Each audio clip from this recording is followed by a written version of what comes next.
In this section we will sketch a circle to help understand the difference between a fully defined and an underdefined part. Start a new part drawing.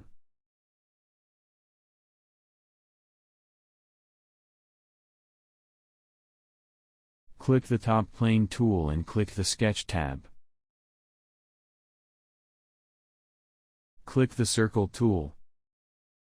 Locate the cursor on the origin, click the mouse, and drag the cursor away from the origin center point.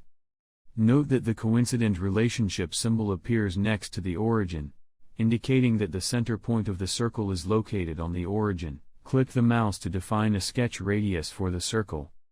This is a temporary radius, that is, a sketched radius, and is not the final radius.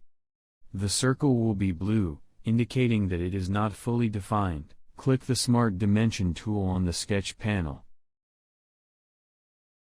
Select a location for the dimension and click the mouse.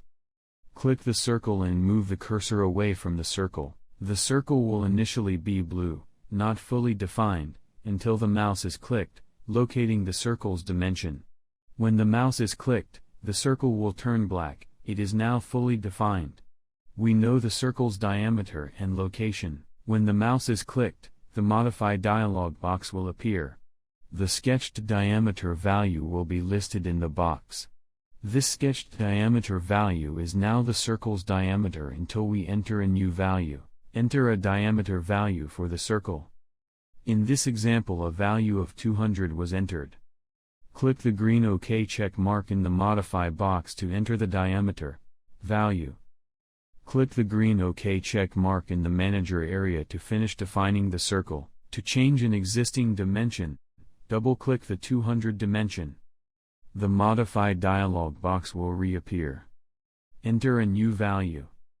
In this example, a value of 300 was entered. The circle's diameter will change to 300 and the circle's color will remain black. The circle still is fully defined. Note that the words fully defined appear at the bottom of the screen.